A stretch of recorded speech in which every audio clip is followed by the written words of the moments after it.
Ladies and gentlemen, the announcement of the Casino DLC heist was yesterday, which means that everyone is now probably going to reinstall GTA, look how much money they have and start to panic. Well, luckily for you, I'm here to help you because I'm just that nice. First of all, we of course want to know about what price we should be looking at in terms of getting into the casino heist itself. If the Doomsday Heist is anything to go by, you're looking at about 2 to 3 million in order to get the property so you can get your heist started. There's of course also a business attached to it, but from what I can tell, it doesn't really seem to be involving all that much, and you should be able to go for about 2 to 3 millions, at most 5 million if you want to be comfortable. Now, getting 5 million in a week is pretty doable, really.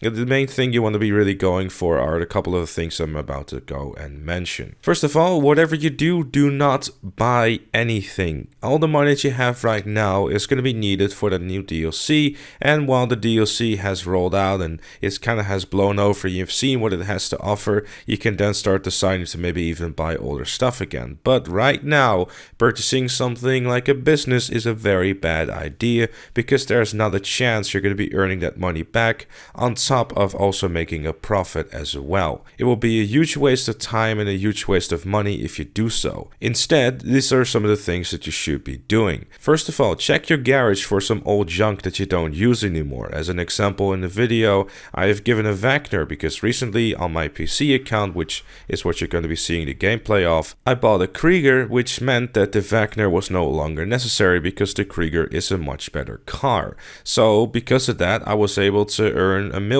by simply selling the car. Now obviously if you're a bit of a car enthusiast, then it might be a little bit more difficult to do this, but then again, you could always rebuy it later down the line if you've seen what the cars are like in the Casino Heist DLC. So with that said, it's very much worth considering. For example, during the Casino DLC, I was able to sell 14 million worth of vehicles because I just wasn't going to be using them, and overall I didn't really feel like owning them anymore. And I think that 14 million was definitely a lot more useful than it was just sitting there in my garage. The second step would be to check on the businesses that you currently have. The main reason I'm saying that is because if you're taking a nightclub, for example, it's one of those businesses where you don't really have to do anything. It just exists. And after a little while, you kind of forget that it exists. And in my personal case, I always find about $1 million or something just sitting there doing nothing, ready to be sold. Of course, the nightclub being not the only thing of that, because the bunker and their biker businesses will probably suffer the same fate if you haven't bothered with them for a little while. In my case with the bunker, I had another $140,000 ready to sell as well. And speaking of that as well, if you are a solo player and you have a biker business or a bunker, what you want to be doing in the case of the bunker is just simply buy supplies and then just let it run out until it reaches 140,000 and then just do the sale. Having said that though, the maximum amount you can sell as a solo player is $175,000, so keep that in mind before you start selling. If you go over this, there is a chance of getting 2 vehicles. In the case of a biker business, you want to go to a maximum of 1.5 bar. The nightclub can always be sold solo, you really just need a bigger vehicle for it, and that's about it. So obviously make sure that those passive businesses that you do own, have them running in the background while it generates money, so while you do that, you can go out and make even more money. And when it finally is time to sell, it is really worth it to do some sales in a populated lobby. Every player will give you a nice bonus depending on how much you sell, and just to put it easy for you, it's 1% for each player. So say for example you're selling for $210,000, that means that for every single player in the lobby, you'll get an additional $2,100. So if you're in a lobby of 25 players, that's an additional $100,000 for simply just selling in a populated lobby. It's the easiest money you'll ever make. However, if you are a little bit afraid of getting griefed or you have a history with having bad luck with that, obviously you could decide to go for the safer route and sell in a not so populated lobby. You'll still make a decent amount of money in a relatively short time.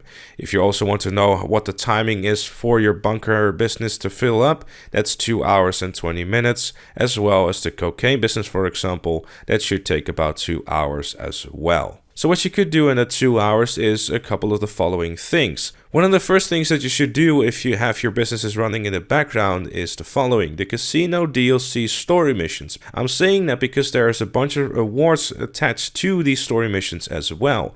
For example, if you do all of them in order, there's $500,000 waiting for you for simply doing so, as well as a host of other awards which will net you a total of 1.1 million.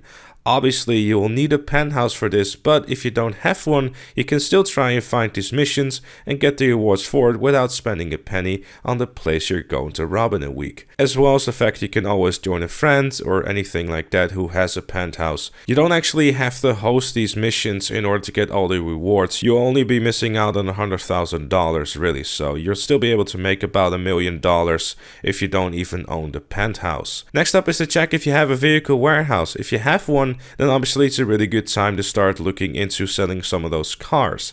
As well, if you already have a terabyte as well, it will make your life a lot easier because, as always, you can just go to your terabyte and source a vehicle from there, which will save you a trip to your office. Spending some time doing VIP or client work as you're done with your source and sell mission and waiting for the cooldown to start is never a bad idea. Headhunter and Hostile Takeover being one of the two best options. A pro tip, by the way: if you fill your vehicle warehouse with standard and mid-range cars, you will only source top-range cars, which means you'll get $80,000 for every car sold. And if you don't have any businesses and you're completely tied and you're really wondering, oh crap, what do I gotta do? There's some other options for you as well. If you happen to have a friend who has a facility, you could decide to start doing Act 1 with 2 players of the Doomsday Heist. The reason I'm saying that is because it's one of the quickest ways of making money. And if you don't have that friend with the facility, or you don't have a facility yourself, then obviously Pacific Standard is still your friend. You'll be able to make about $400,000 in an hour to an hour and a half, depending on how good your team is. But you do need to grab 3 friends with you, because playing with randoms, I highly advise against that. I speak from experience. It's a horrible time. And last but not least, if you're someone that doesn't really have friends and just kind of wants to stick to doing stuff solo, then there's double cash in stunt races this week, which if you're anything decent in races, then you should be more than fine in earning a good buck in that as well. Having said that though, of course, it's probably been a little while since you have played stunt races, and the meta in terms of what cars to use has kind of shifted. For example, the Italy GTO is the best car to be using in the sports class, or the Parias will still hold itself pretty well as well. But also in the super class there's the Krieger, which will demolish everything as well. Meaning that if you still have the old cars which used to be good, like the X80 Proto or whatever, what you probably want to try and do is host up your own match and turning off customs. The reason I'm saying that is because the Krieger is just going to demolish, for example, the Wagner and also the X80 Proto, and you basically don't really have much of a chance unless you're really good at racing, or the person using the Krieger doesn't really know what he's doing. The chances of both are not very high. And outside of that, it's really just time to buckle up and hopefully get enough money. I personally think that 2 to 3 million is not really impossible to get in the short time that you might have. Obviously, it's now also the weekend, so if you sit down and, fire up your old businesses and get that running, and hell, even during the passive businesses, you can even decide to just go do something else as you have your business running in the background. You can decide to even go watch some TV that's not even on within your apartment, or watch a security camera so you don't idle out. Really, it doesn't really require a lot of effort of making money. You have a week, which I personally think is no reason to panic whatsoever. With a couple of hours a day, I think you'll be more than fine making plenty of money for the new DLC.